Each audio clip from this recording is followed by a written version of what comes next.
Bwana Yesu Kristo asifiwe. Ndugu katika Bwana, ninakusalimu katika jina lipitalo majina yote, jina la Yesu Kristo, mfalme wa falme. Muda kama na huu niko mbele zako, mjakazi wa Bwana. Na leo nitakuja kuongelea imani ya mwanamke Mshunami. Haleluya. Kabla yote tumuombe Mungu. Baba, katika jina la Yesu takatifu, Mungu liye niko mbele za uso wako muda kama na huu. Ninaomba Bwana utawale maneno ya kinywa changu, imani yangu, moyo wangu, nafsi yangu, akili na mawazo yangu yatawaliwa na wewe Bwana wa majeshi, Yesu Kristo uliyeumba mbingu na nchi. Ninaomba Mungu uchukue ulimi wangu na useme na wana wako. Sema na mama huyu, sema na dada huyu katika jina la Yesu Kristo. Mipango na makusudi ya mwovu ibilisi shetani sipate nafasi mahali hapa. Ninakwenda kuharibu na kuvunja na kubomoa madhabahu yote ya shetani ambaye inakuwa inajitukuza na kujinua wakati rikondrepa maneno yako yanapotamkiwa. Bwana majeshi, jitukuze na kujizirisha, heshima na utukufu zikurudilie. Tawala mwokozi Yesu Kristo mahali hapa. Tawala mpendwa wa maana nisikia mahali aliko naponiona Bwana ukapate kumwezesha na kumfungua masikio yake apate kusikia katika jina la Yesu. Mpe roho ya kuelewa katika jina la Yesu Kristo wa Nazareti. Damu yako Bwana itufunike. Asante Bwana, kushukuru kwa upendo wako. Amen, amen. Shalom, shalom. Yes, tukua kuongelea imani ya mwanamke. Haleluya. Mshunami. Haleluya. Mwanamke Mshunami alikuwa na imani kubwa sana. Amen. Wakristo wengi tunaingia makanisani lakini hatuna imani. Tunamwamini Mungu yupo, lakini kuna vitu tunamwekea Mungu mipaka kwa mambo mengine. Tunamwekea Mungu mipaka kwa vitu vingi sana. Tunaona vimoja tunaamini Mungu anaweza kuvitenda, vingine tunaona haviwezekani. Na hiyo ni shida kubwa sana kwa sisi kama wanawake wacha Mungu. Ambaye natuzuia pia kutokupokea nguvu. Unakuta au kupokea mamlaka, tuseme mamlaka. Maana unaweza kuwa una nguvu za kiroho ndani yako, lakini kwa sababu kutokuwa na imani, ile nguvu iliyoko ndani yako ikashindwa kufanya kazi. Amen. Wengi tumekwama kwa sababu ya imani. Haleluya. Sio kwamba watumishi wa zamani wana nguvu sana kuliko sisi, mbali wao walikuwa na imani kubwa kuliko sisi. Ndio maana wao walitenda makuu, maajabu, maishara. Sisi imani yetu ni ndogo, na ndio maana hatukuwa tunatenda yale maishara. Ndio maana unajikuta mara nyingi, haleluya, unaweza kuwa unaombea mtu kwenye ndoto na mtu akapona, lakini kwenye ulimwengu wa mwili ukakuwa unaogopa hata kuombea mtu mwenye mapepo. Unaogopa labda ile mapepo itakuambukia. Unaogopa hata kumwombea kilema, labda anaweza katembea. Huo uoga tunakuaga nao. Kuna watu wengine unakuta huyu siwezi kumwombea kapona. Huyu ni mtumishi tu anaweza weza. Huyu ni mchungaji tu anaweza kumwombea huyo, lakini mimi wa wapi? So unakuta tunamwekea Bwana wetu Yesu Kristo mipaka. Na ndio maana hatuoni makuu ya Bwana. Na ndio maana mjakazi wa Mungu unaweza kuwa na watoto wagonjwa lakini ukashindwa kuombea kwa sababu gani? Ya imani ni ndogo. Unahofia labda hata umwombee mtoto atapona, ni mpaka upige simu uhitaji msaada. Haleluya. Lakini unakuta kabisa nguvu nazo. So ni lazima tuwe na imani. Amen. Tumuombe Mungu Yesu Kristo wa Nazareti aliyetuumba atupe imani inayompendeza. Maana maandiko matakatifu yanasema pasipo imani hatuwezi tukampendeza Bwana. Haleluya. Hatuwezi tukampendeza Bwana. Maana usipokuwa na imani pia ni dhambi. Unaweza kumwamini Yesu Kristo kuwa Mungu na Bwana na Mwokozi wa maisha yako na ukabatizwa, lakini ukiwa mtu mwenye mashaka kwa mambo mengine tayari umekuwa mtenda dhambi. Haleluya. Bwana Yesu atusaidie sana ndugu zangu katika Bwana. Kabla sijaendelea, kuna mtumishi wa Mungu aliniuliza swali. Akasema kwamba kwenye estate yao huwa kuna maduka hizi za wa China. Sasa wanakuwa naweka kama vile masanamu vyao madragon kwenye mlango, na unaweza wanaweka sehemu kama vile ya kuacha change, kuacha kama vile msaada.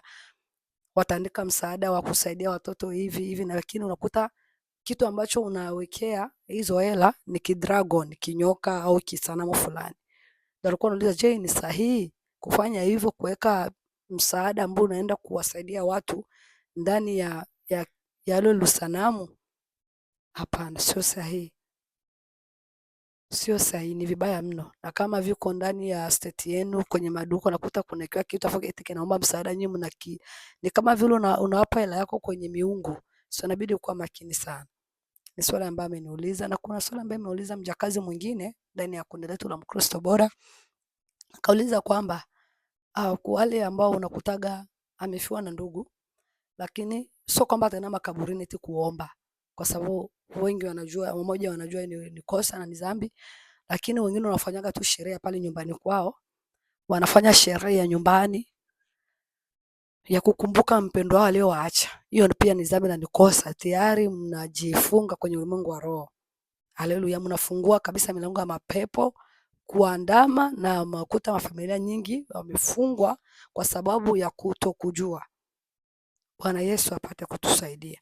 Baadaye akaniuliza swali nyingine mjakazi kuhusu hizi dawa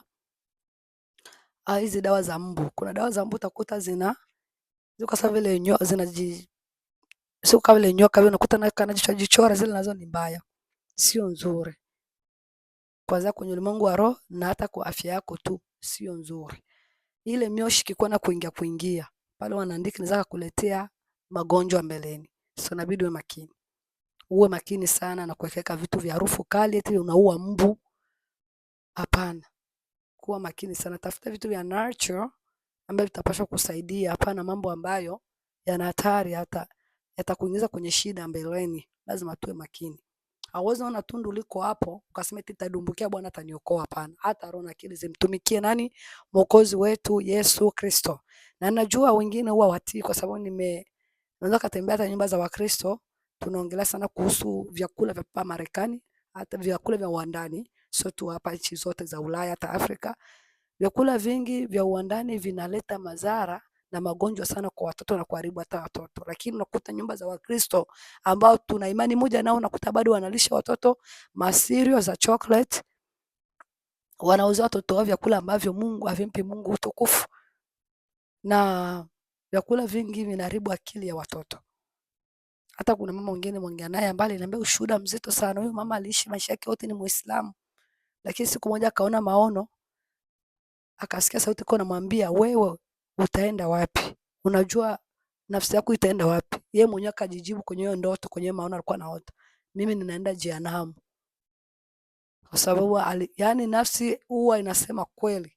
Baada alipoamka ndo akaanza tubu, akasema ameokoka. Bwana aliyekumwambia na hivyo hivyo vyakula vinaharibu watoto wengi sana, na ni kweli vyakula vya hapa ni hatari.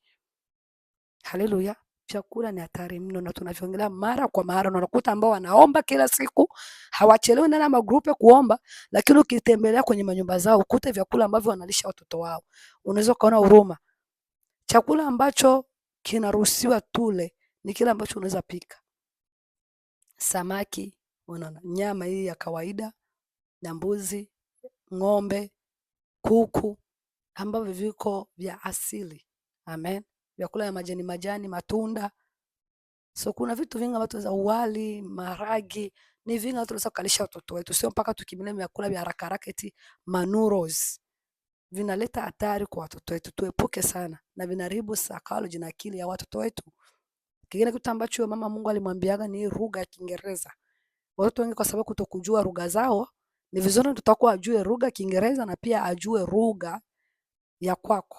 Sio vibaya hii lugha ya Kiswahili, kwa sababu wanakuwa wanakuta wanaingiliwa na roho ya kudharau wazazi kwa sababu wao wanaongea Kiingereza, kumbe hawajui ni lugha tu kawaida kama lugha zote tu. So Bwana apate kutusaidia sana. Nimevionaga hata mara nyingi mtu akisoma akijua Kifaransa au Kiingereza anajiona kama vile ana akili nyingi, lakini unakuta anaongozwa na nabii wa uongo. So ambaye anajua Kiswahili na anajua, ana imani ya kweli, anakuzidi wewe ambao una madegree za hatari, lakini hauna Mungu wa kweli ndani yako. Bwana Yesu apate kutusaidia sana. So hayo nikotaka pia kuyagusia. Amena. Bwana apate kutusaidia. Okay, so tunaenda kuongelea kuhusu imani ya mwanamke Mshunami. Huyu ni mwanamke ambaye alikuwa anaona Elisha akiwa akipita kando ya nyumba yake. Baada ya hapo akamwalika kwenye chakula, Safari nyingine akaongea na mume wake kwamba wamjengee Elisha sehemu kama vile chumba kinatakuwa anapumzikia anapokwenda kwenye harakati zake.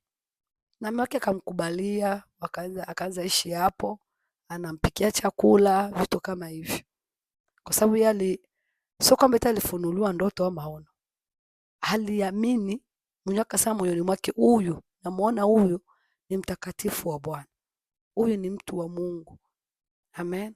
So ndio maana watakatifu wa Bwana wote tunawajua kwa matendo. Sio kwamba eti Elisha alimhubiria au kwamba alijisifu ni ameokoka, anaongeaga na Mungu, anafanyaga miujiza. Yeye tu aliona moyoni mwake, akasema hata matendo tu, hali ya huyu ni mtumishi wa Mungu wa kweli. Haleluya. Bwana Yesu apate kutusaidia. Na mara nyingi sisi kama wajakazi wa Bwana ni lazima mwenendo wetu, tabia zetu, kusema kwetu kuoneshe kama kweli sisi ni Wakristo. Sasa hivi ni vigumu watu wa kidunia, wapagani, kutofautisha kati ya mwanamke ambaye ameokoka na ambaye hajaokoka. Na ndio maana unakuta wapagani wengi hawaamini hata wanawake ambao wanajistiri au kuvaa vitambaa, kwa sababu wengi wakuta anavaa kitambaa lakini maneno anayotoa ndani ya kinywa chake ni matusi. Akikasirika achunguzi kauli za midomo yake. Hasira inapopanda achunguzi. Haleluya, Bwana Yesu atusaidie. Hata uaminifu wako, imani yako inabidi tumike sehemu yoyote, kazini, nyumbani, wapi. Hata unapoona kitu njiani kimetupwa, waposhi kuokota, unaona hela, ni lazima uogope. Ibilisi ana njia nyingi kututegea hata kwenye pesa. Ataacha hela hapo, unaenda kuokota, unakuja kufukuzwa kazi au unaingia mshida, unakuja kuitwa mwizi. Ni mara ngapi ulikuta vitu njiani, hela za watu kaokota bila hata kuuliza hizi ni za nani? Au unakuta hela shuleni bila hata kupeleka kwa mwalimu wako, jamani nimeokota hela. Au ulikuwa sehemu ambayo unaweza ukaokota kitu hata dukani, lazima uulize nimeokota hela, unauliza na mwenye duka. Lakini wangapi mmeiba vitu vya watu kwa kuchukua bila kuomba au bila kuuliza? Bwana Yesu atuonee huruma sana. Kuna vitu vingi vitatuzuia katika ufalme wa mbingu ambavyo tunatenda na tunajiona tuko vizuri. Ndio maana kila saa uuliza Bwana, ni wapi ambako utembee vizuri na Mungu, ili Bwana akupate ufunulia dhambi yako. Kwa sababu kuna wengi tunajipiga vifua kwa sababu tunajistiri, tukafikiria basi tumemaliza kila kitu. Haleluya. Hii ni hatua ya kwanza. Kuna hatua zingine za kuacha zile dhambi za asili, dhambi ambazo umegangania. Haleluya. Na wengi utakuta na tena dhambi kwa kusupport au dhambi za watoto wake. Mtoto anabeba mimba nyumbani, wewe unashangilia, unafanya sherehe, unafanya hiyo baby shower, unaitisha watu, unaanza cheza, eti umepata mjukuu, kumbe kuliko ukae kwanza na mtoto wako umuonye, umkemee. Hakuna. Bwana Yesu atuonee huruma wa mama. Ni lazima tuwe mfano bora wa kuigwa. Haleluya. Imani yetu ni lazima, ni kama vile wanawake wa Kiislamu, wao imani yao huwa wanaitetea, lakini si ni vigumu wa Kristo kuitetea imani yetu, kumtetea Kristo. Haleluya. Tunapokuwa sehemu ya watu ambao hawamjui Bwana, tunataka kufanana kama hao kuliko tutangaze imani ambayo tumebeba. Na mwingine unakuta anaweza ishi kanisani lakini hajui imani yake. Ndio maana unakuta leo anafuatilia nabii wa uongo, kesho yuko kwa nabii wa kweli, yani haeleweki kwa sababu hajui imani yake. Ni lazima ujue imani yako ikoje, kwa sababu kuna ambao wanaamini kuomba katika Maria. Wao unakuta na kumsikiliza huyo mtumishi ambaye anaomba maombi ya Maria kila siku. Kuna ambao wanaamini hakuna jehanamu kama mashahidi wa Yehova, imani potofu. Lakini unakuta unawakaribishaga ndani mwako, wanakuhubiria. Kuna watu ambao wanaamini vitu vya ajabu ajabu sana. Ndio maana inabidi ujue imani ya kweli sahihi ni ipi ndani ya Biblia. Na utakuta nao wanakuja na maandiko matakatifu. Ndio maana unakuta wanawake ni wepesi kuanguka kwa sababu hawajui misingi ya imani yao. Haleluya. Ukimuuliza Yesu ni nani, hajui. Lakini akiona mtu mtandaoni ambaye anahubiri Yesu, anaenda anaanza kumsikiliza, lakini hajui huyo mtu amebeba imani ipi. Sio kila mtu ambaye unakuta ana Biblia anamhubiri Yesu ana imani ya kweli. Haleluya, Bwana Yesu atusaidie. Bwana aturehemu sana. Kuna watu hawaamini kutoa cha kumi ni sahihi. Wengi wanaamini, unakuta wanafundisha mabinti vitu vya ajabu ajabu kwenye mitandao. Kutoa cha kumi ni sio sahihi. Hii kwa vya Agano la Kale na Agano la Kale, Mungu wa Agano la Kale na Mungu wa Agano Jipya ni wa Mungu wawili tofauti. Kuna vijana wanafundisha hivyo kwa mitandaoni. Sasa usipokuwa wewe mama makini kwa kufundisha watoto wako imani sahihi, watapotea. Haleluya. Na ndio maana inabidi kama sisi wanawake, maana sisi ni walezi, muda mwingi watoto wao wanakaa na mama. So kama mama wa familia, ya kupasa uwe na neno la Mungu ndani yako na ujue imani ambayo umeibeba. Sio kila mtu tunamwona mtandaoni anahubiri Yesu acha dhambi, unafikiria eti ana imani sahihi. Utakuta haamini kama kiama ipo, haamini kama jehanamu ipo. Haleluya. Haamini kama manabii wapo, haamini kama kuna kunena kwa lugha au kuna kujazwa. Yeye hajali hivyo. Bwana Yesu atusaidie. Sasa ni lazima uwe makini kama mjakazi wa Bwana, ujue imani yako, umjue Yesu Kristo ni nani. Haleluya. Maana kuna ambao atakwambia Yesu Kristo alikuwa mwana tu, lakini sio Mungu. Haleluya. Na kwa sababu inakuwa inawachanganya. Mbona Yesu alikuwa anamuita, alikuwa anasema naenda kwa Baba. Unaona? So unakuta inachanganya, kumbe wajui ni ule mwili ulikuwa unaongea. So, lakini unakuta maandiko yanasema Emmanuel, ataitwa Emmanuel, yani Mungu pamoja nasi. Na ukienda Isaya pale ni 6:9 au 9:6. Haleluya. Inaongelea kuhusu ataitwa mfalme wa amani, Mungu mwenye nguvu, huyo mwana. Sasa kwa nini tena mwana aitwe Mungu mwenye nguvu? Lazima ujue imani yako ikoje. Ujue wakati Bwana alikuwa anaongea naenda kwa Baba, alikuwa anamaanisha nini? Haleluya. Bwana Yesu atusaidie. Na maana ukuta watu wanaleta vimaono vya uongo, tena anaenda mbinguni akakuta Mungu, akakuta na Yesu na wote akaongea nao, maono ya kishetani ya uongo kudanganya watu. So usipokuwa unajua imani yako au kutokujua ubatizo sahihi ni upi, utakuwa unadanganywa kila siku. Sasa wanawake tukage makini na imani. Hapo ndo kuna watu wanapoteaga hapo. Kuna wandugu ambao kabisa waliwahi kutawa, ndugu zangu ambao mimi ninawafahamu. Leo kutawa kabisa, waliwahi kufunuliwa vitu na Mungu, waliwahi kuonywa juu ya mapambo ni dhambi, lakini kwa sababu alikuwa hajakuwa na imani, kujua imani yake ni hipi, alipotoshwa, alipoenda sijui South Africa huko akahubiriwa manjili mengine ya uongo. Sasa hivi ni mama wa makeup kwenda mbele. Haleluya. Ni haya anajiita mchungaji, anabatizaga watu. Vitu vya huruma sana. Kwa sababu gani? Kutokuwa na ile mizizi au kutokuelewa imani yake ni hipi. Sasa anaona tu wote ambao anahubiri Yesu, ambaye anashika Biblia, anaendana naye. So wengi wanakuwa wanapotea hivyo. Hajalishi aliwahi kutawa, hajalishi aliwahi kufanya miujiza, aliwahi kuombea watu kafunguliwa, kwa sababu alikuwa anaomba tu mjumbe ya maombi ama kanisa, lakini hajui kanisa yake imebeba imani ipi. Ndio maana unakuta kiama inchi, akienda nchi nyingine anaenda kupotea. Mimi mtumishi aliyenilea kiroho, sipenda hata kumuonesha, kwa sababu ukiona madhabahu sasa hivi, juu ni mchungaji kwa sasa.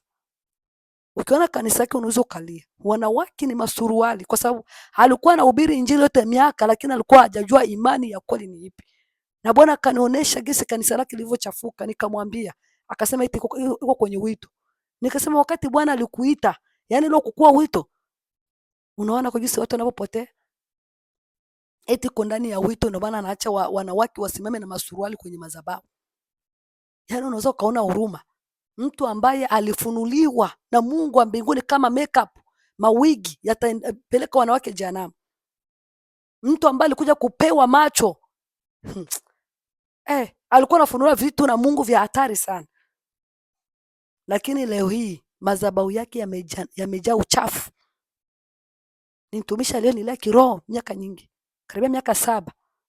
Lakini ukiona madhabahu ambayo anasimamia, ambayo anaongoza, unaweza ukaona huruma. Hata kama una Roho Mtakatifu, utaweza kwa akili tu, kama huyu mwanamke ambaye Mshunami alifanya tu kumwona Elisha, akasema naona huyu ni mtu wa Mungu.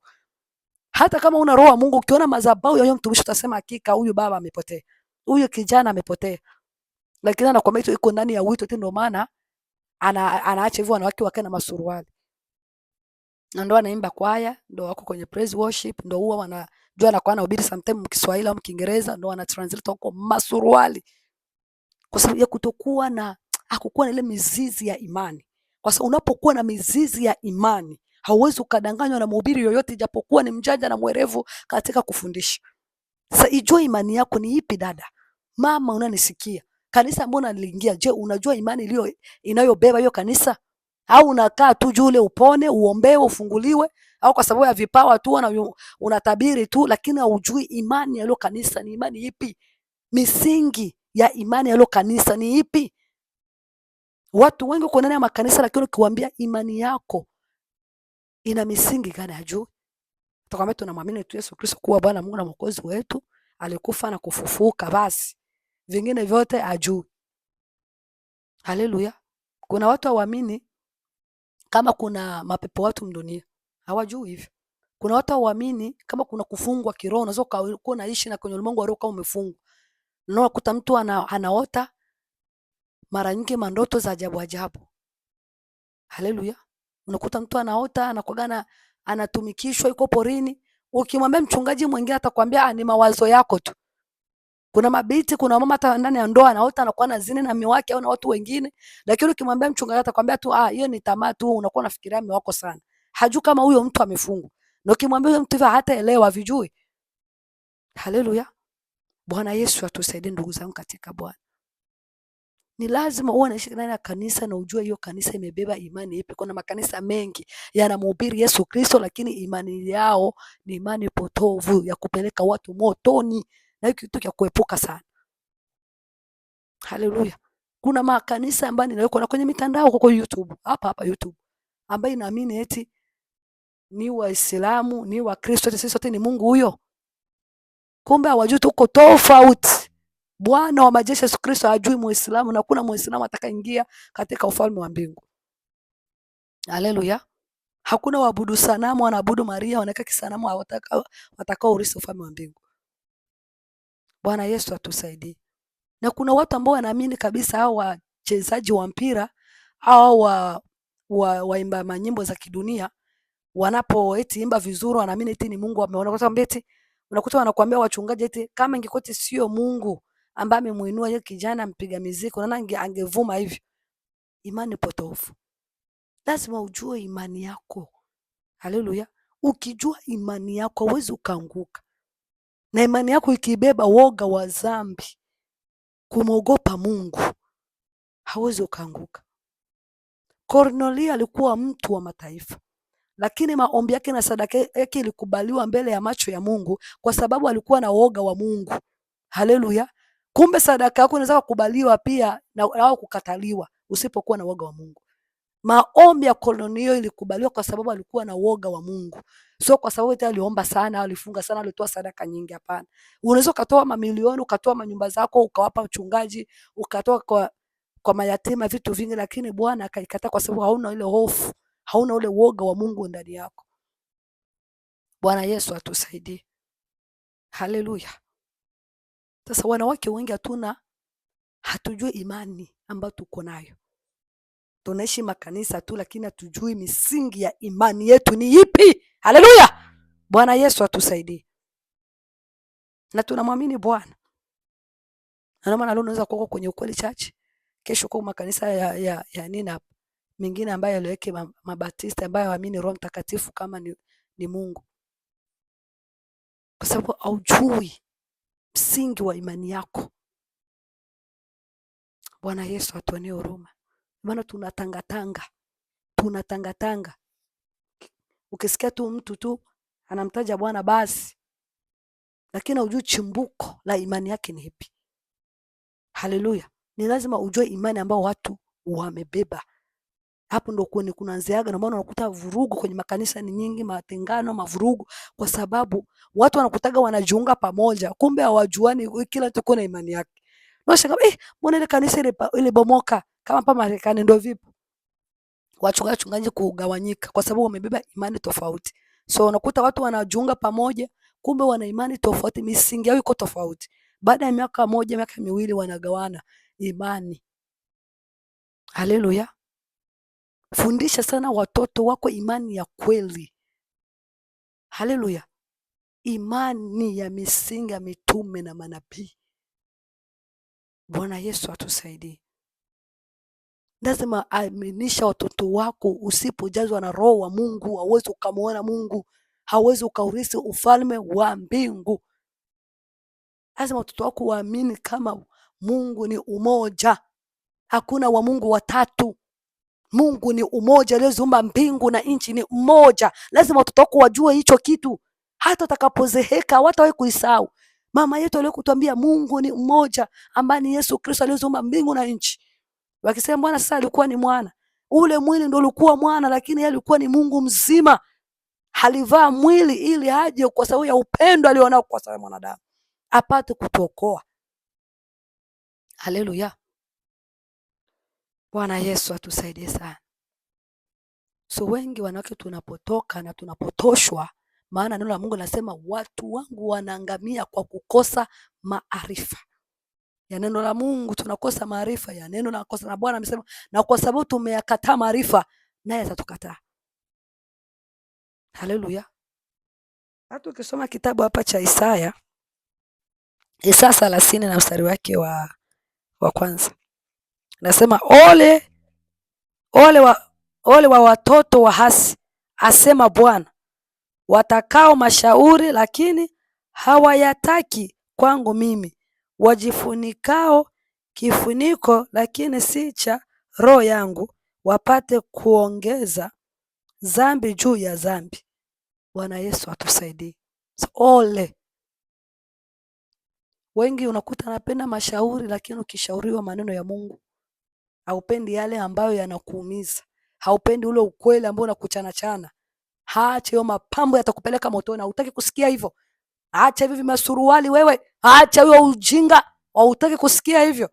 Unataka mashauri ya kukupendeza, ya kukupetipeti, kukufurahisha. Lakini unaposikia mashauri ya kukuonya kuhusu dhambi yako, unaona huyo mtu ni adui. Na maana kutaga binti angaiki mdogo, anaambiwa huyu mwanaume ni mpagani, hata kwenda kukusumbua, achana na huyo mwanaume. Anaona mama yake ni mbaya, wazazi wake ni wabaya, lakini atakapoingia huko, atakapoona cha mtema kuni, ndio anaanza kukumbuka sasa maneno ya wazazi. Na nogesi Mungu anakuaga. Mungu hawezi akakuacha kabla hajakuonya. Ndio upendo wa Yesu Kristo, tofauti na mwanadamu. Mwanadamu anaweza akakuwa ameshakuchukia lakini asikuambie. Lakini Mungu mpaka afike kiwango cha kukuchukia, cha kukuacha, ni lazima atatuma watu, atakuonya hata wewe mwenyewe kwenye ndoto.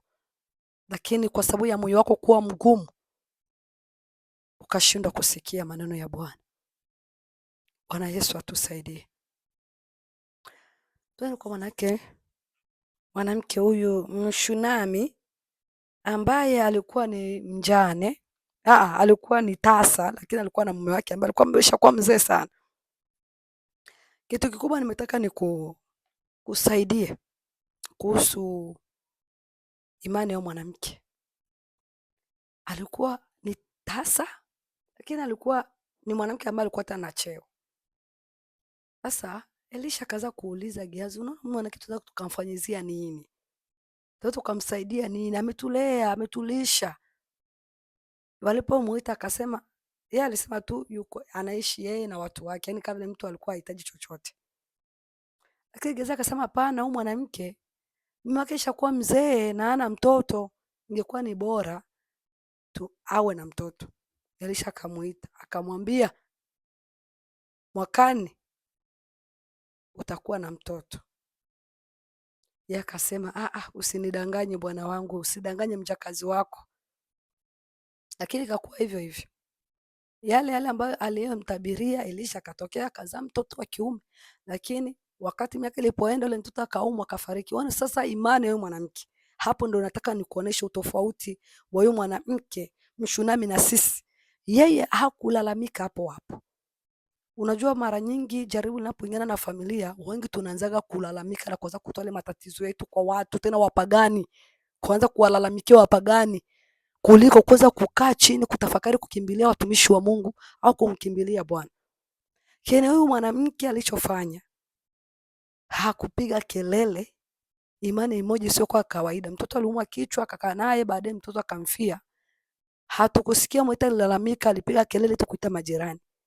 Mbali yeye alichukua hatua, akasema mume wake, nahitaji wafanyakazi waniwekee sijui punda hapo nini, nipande nitafute tumishi wa Mungu. Bwana Yesu atusaidie. Imani moja ya ajabu sana. Hata kwa tutakwenda kuisoma. Hata ikawa siku moja Elisha alikwenda Shunamu, na huko kulikuwa na mwanamke mmoja mwenye cheo, naye akamshurutisha aje ale chakula. Ikawa kila alipopita njia ile huingia kula chakula. Yule mwanamke akamwambia mumewe, tazama, mimi naona ya kuwa mtu huyu apitaye kwetu mara kwa mara ni mtu mtakatifu wa Mungu. Anaona tutawajua kwa matendo watu wa Mungu waliobeba Roho Mtakatifu. Haleluya. Na kuomba tumfanyie chumba kidogo ukutani, na ndani yake tumwekee kitanda na meza na kiti na kinara cha taa, takuwa hatujapo ataingia humo. Ikawa siku moja akafika huko, akaingia katika chumba kile akalala. Elisha huyo akalala pale. So ni mara ngapi ulisaidia watumishi wa Mungu? Haleluya. Unajua kuna baraka zingine tunazikosa kwa sababu kutokusaidia watu wa Mungu. Haleluya. Na mtu wa Mungu anaweza kuwa hata ni jirani wako ambaye unaona anahangaika lakini umjali. Bwana Yesu atusaidie. Ni mara ngapi uliombwa hela na watu wale wakuomba msaada lakini ukawapita? Na lazima muulize Bwana, kwa sasa hivi dunia imechafuka. Nakuta mtu anajiweka ni mtakatifu kumbe ni agent. So lazima muulize Bwana. Nakuta mtu anajifanya kichaa, unafikiri kichaa kweli kumbe ni agent. So lazima uwe unauliza Bwana. Yeye huyo mama aliongozwa na Roho bila hata yeye kujua. Ikawa siku moja akafika huko, akaingia, tushasoma. Tunaona 12 sura 12 nasema hii ni Wafalme wa Pili 4. Yes. Wafalme wa Pili sura ya 4 tunaenda mstari wa 12. Akamwambia Gehazi mtumishi wake, mwite yule Mshunami, naye alipokwisha kuitwa akasimama mbele yake.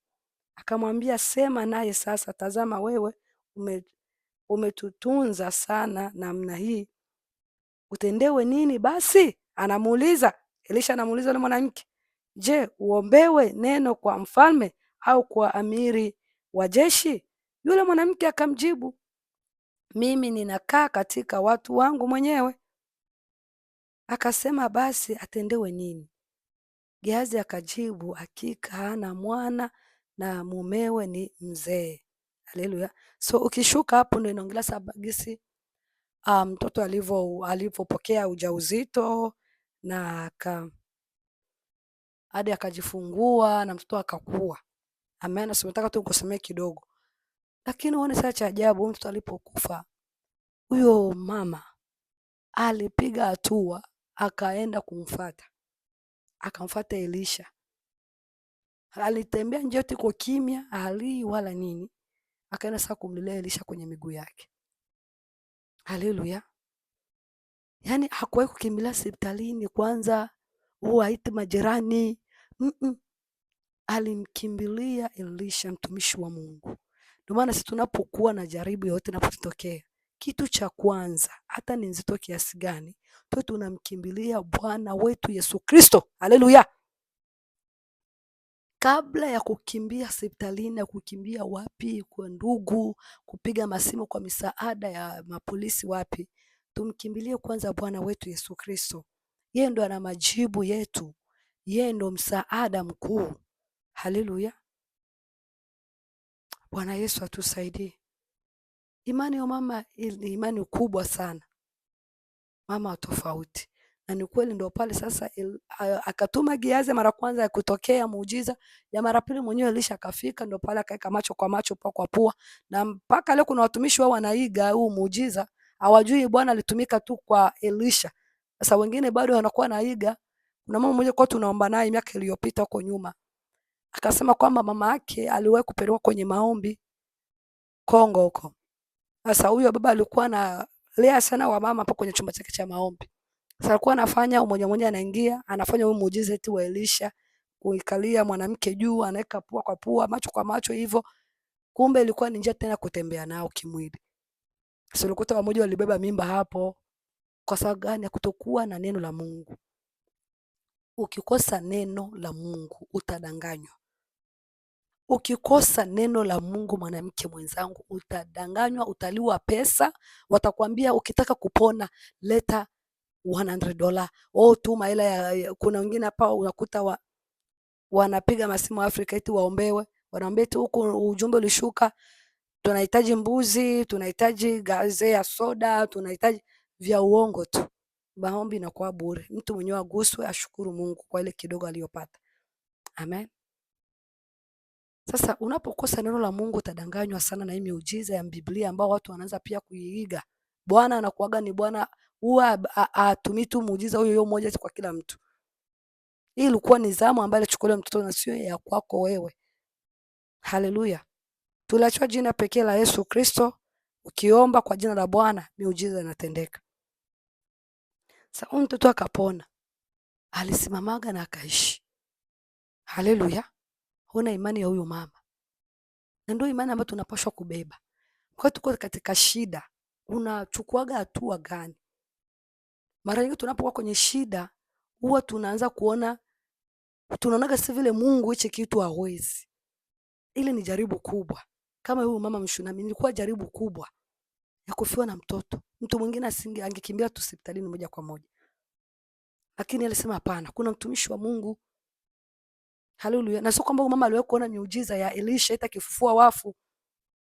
Imani. Lazima mimi na wewe tuwe na imani, mwanamke mwenzangu. Lazima tuwe na imani. Haijalishi unafungwa kiasi gani. Weka imani kwanza. Wacha uoga, acha hofu. Mtoto wako anaumwa, una shida, mume, nini, mazingira. Omba kwa Bwana kwa imani. Haleluya. Jaribu tukisoma hata Waebrania. Tukisoma Waebrania 11 na mstari wake wa kwanza, nasema kwamba, nasoma kwa jina la Bwana. Waebrania 11:1. Basi imani ni kuwa na hakika ya mambo yatarajiayo, ni bayana ya mambo yasiyoonekana. Maana kwa hiyo wazee wetu walishuhudiwa. Haleluya. Bwana Yesu asifiwe. Uwe na imani ukitarajia kwamba makubwa yanakwenda kutokea.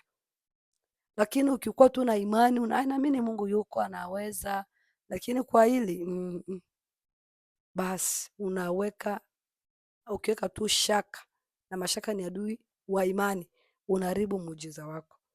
Haleluya. Unaharibu muujiza. Ukishuka mstari wake wa 6, nasema kwamba, lakini pasipo imani haiwezekani kumpendeza, kwa maana mtu amwendeaye Mungu lazima aamini kwamba yeye yuko, na kwamba huwapa thawabu wale wamtafutao. Haleluya. So huwezi ukamtafuta Bwana kwa hiyo miaka eti Bwana akose kukujibu, akose kukujaza nguvu zake, hakose kukutendea yaliyo mema. Mungu wetu hawaya achelewe, ni mwaminifu, lakini yatupasa tumwombe Bwana imani. Haleluya. Tuombe Mungu atuongezee imani, kwa sababu tunapokosa imani, jaribu ndio itakuwa linatuangusha, shida kidogo itakuwa tunaanguka. Lakini ukiwa na imani, haijalishi jaribu gani itajitukuza ndani ya nyumba, utasimama na utamwamini Bwana, atakutetea na atakupigania na atakushindania. So nakusihi mwanamke mwenzangu, omba Mungu aongeze imani yako. Umeshuka hivyo kwa sababu ya imani ndogo. Sasa hivi uombi tena kama jinsi ulivyokuwa unaomba zamani kwa sababu ya imani ndogo. Haleluya. Imani ikipungua ndani yako, hata maombi hauwezi kuendelea. Hauwezi kuwa na ile kiu ya maombi, kiu ya kusoma neno, imani yako ikishuka. Haleluya. Na imani inaharibishwa sana na mashaka, hofu, woga. Ukiweka msongo wa mawazo, yote inaharibu imani ya mtu. ukikuwa mtu wa kusikia imani potovu, mainjili potovu, yataharibu imani yako. Ulikuwa umejua kweli yote, lakini sasa hivi umebadilika kwa sababu ya mainjili ya uongo, yameharibu imani ambayo Mungu alikuwa anakupa. Na unakuta mtu alikuwa ni Mkristo lakini anakuwa Muislamu. Kwa sababu gani? Alikuwa ajui imani yake ni ambayo amebeba ni kuu. Haleluya! Na ni ya kweli. Ni lazima ujue imani ambayo umebeba ni ya kweli, imani ya kuamini maneno matakatifu ya Biblia. Haleluya! Tukienda 24 hiyo Ibrania 11 na mstari wake wa 24 nasemaje? Kwa imani Musa alipokuwa mtu mzima akakataa kuitwa mwana wa binti Farao, akaona ni afadhali kupata mateso pamoja na watu wa Mungu kuliko kujifurahisha katika dhambi kwa kitambo. Haleluya! Bwana Yesu asifiwe. Kwa imani Musa alikataa fahari ya Farao, mfalme mwenye mali, mwenye kila kitu, akakubali kuwa na kuteswa pamoja na wana wa Israeli, akaamua kuishi maisha ya dhambi. Wengi wenu kwa sababu umeolewa na mwanaume tajiri ambaye ni mpagani, Muislamu, unagangania hivyo, unakubali tu uishi naye kwa wala uolewe naye kwa sababu ya mali. Ukakataa mwanamume Mkristo ambaye anaokoka kwa sababu ni maskini. Bwana Yesu atuonee huruma. Wengi wamekubali kwenda kuishi na watu wenye mali nyingi ambao ni wapagani kwa sababu ya maisha. Wakakataa ambao ni maskini kwa sababu hawana chochote. Lakini hao wa maskini ambao walizarau ndo walikuwa wanabeba imani ya kweli, injili ya kweli. Wengi unakuta tunataka kufurahisha watu, tunaamua kuikana imani, tunaamua kumkana Bwana kwa sababu kufurahisha wanadamu. Huruma sana. Iga mfano wa Musa, alikataa kuitwa binti Farao, akakubali kuishi maisha ya mateso kwa sababu asisi maisha ya dhambi. Haleluya! Aliona sio kitu ale maisha ya ufalme kulinganisha na maisha ya ufalme wa mbingu. Haleluya! Je, na unaweza kupiga hatua kama hiyo? Uko tayari kuacha anasa za dunia kwa sababu ya kusikia imani ya kweli? Maana imani huja kwa kusikia. Ukisoma hiyo Warumi ngapi hapa? Warumi 10. Yes, Warumi 10:17 mstari wake 17. Bwana Yesu atusaidie sana. So mambo mengine ni lazima tu tunapiga hatua. Haleluya! Piga hatua kusema nitasimama katika msimamo wa kweli, sitajichanganya na uchafu, sitachafua hekalu ya Bwana. Hiyo nani? Imani. Haleluya! So kikuwa mwanamke wa manguko, wewe hauna imani, umeikana imani yako katika Kristo Yesu. Umeikana imani. Unapotenda dhambi umeikana imani, umekuwa mpinga Kristo. Bwana Yesu atusaidie. Mpinga Kristo sio mpaka uwe na ile alama ya 66 kwenye paja la uso wako. Wote wanaotenda dhambi ni wapinga Kristo. Haleluya! Wote wanaotenda dhambi wamemsulubisha Bwana kwa mara ya pili. Wote wanaotenda dhambi, haleluya, ni waasi, ni watoto wa Ibilisi. Bwana hauwajui katika kitabu cha ufalme wa mbingu. Haleluya! Uwe makini mwanamke mwenzangu. Tumpendeze Bwana, tumfurahishe Mungu. Tuipiganie imani kama gisi mitume, manabii walipigania imani wakakubali kuuawa kwa sababu ya Bwana. Maana siku zaja za mateso. Soma kitabu cha Ufunuo. Unaanza mali kwa nakisoma kilikuwa sikielewi. Lakini kwenye ule mfungo wa siku 5 mwaka jana tulifanya mfungo wa siku 5. Bwana kafungua akili tena maarifa. Ndani ya mfungo unapofunga kwa roho na kweli, Bwana unakuta unaombea hitaji fulani, lakini Mungu akakuongeza hata vile ulikuwa uombe. Sio kama nilikuwa naomba Mungu anipe maarifa ya kuelewa kitabu cha Ufunuo. Lakini nikashangaa kaza kukisoma na naanza kukielewa kwa upana na ile mafumbo zaidi sana, ile maono, ile mafumbo. Bwana Yesu atusaidie. Haleluya. So Bwana aendelee kulinda imani zetu zisipotee, zisiharibishiwe na huyo mwovu. Haleluya. Tunza imani yako kwa kufunga na kwa kuomba, kwa kumtumainia Bwana. Soma neno kwa wingi. Haleluya. Sikia neno, sikia mahubiri ya watumishi wa Mungu wa kweli, ili imani yako iendelee kujengwa zaidi. Amen. Kuza imani yako ifike viwango vya juu, maana imani pia huwa inakomaa. Amen. Kama vile vipawa vinaongezeka ndani ya mtu wakati ameishi kwenye maisha matakatifu sana na maisha kumtegemea Bwana. Unakutaka karama na vipawa, nguvu zinaendelea kukomaa ndani ya mtu. So, Bwana tusaidie. Baba, katika jina la Yesu, naendelea kushukuru kusema asante kwa neema na kibali umenipa kuzungumza na wapendwa. Naomba Mungu tuongezee imani, maana pasipo imani tutatoka kupendeza Mungu. Ongeza imani zetu, sisi tunakuwekea mipaka Bwana. Ondoa hali yote Bwana ambayo ndani yetu, roho zote chafu ambazo zinatuletea maneno yasiyojenga, kutaka kuharibu imani zetu, shida ambazo tunapitia za kutaka kutuharibu, changamoto mbalimbali za kutaka kutuvunja moyo, zishindwe kwa jina la Yesu Kristo. Baba, tunaomba imani hata kwenye shida, imani zetu zisimame, tusikukane wala kukuacha Mungu. Asante Bwana, kushukuru kwa upendo wako, ni katika jina la Yesu Kristo. Amen. Amen, amen. Barikiwe sana. Sunana hata waimbaji hawa gospel ambao ni maarufu. Nilikuwa ninatazama umoja, mwimbaji anaitwa Moses Bliss wa Nigeria. Unakuta vitu ambavyo wanafanya, yaani unashangaa. Sema ni mwimbaji kweli anamwimbia Mungu. Michezo ambao anacheza na michezo ambao wa Diamond wanacheza hakuna tofauti. Mapamba ambayo napamba, unajipamba watu wa kidunia, mavazi ambayo navaa wasanii wa kidunia na au waimbaji ambao wanajiita eti waimbaji wa gospel maarufu, hakuna utofauti. Michezo, kukata viuno, vitu ambavyo vinatia huzuni sana. Haleluya. So tuwe makini. Unapokuwa na imani ya kweli, utajua huyu kweli anaongozwa na Roho wa Mungu. Amen. Utajua, Bwana atakufunulia. Bwana Yesu atubariki sote. Amen, amen. Shalom. Damu ya Yesu itufunike.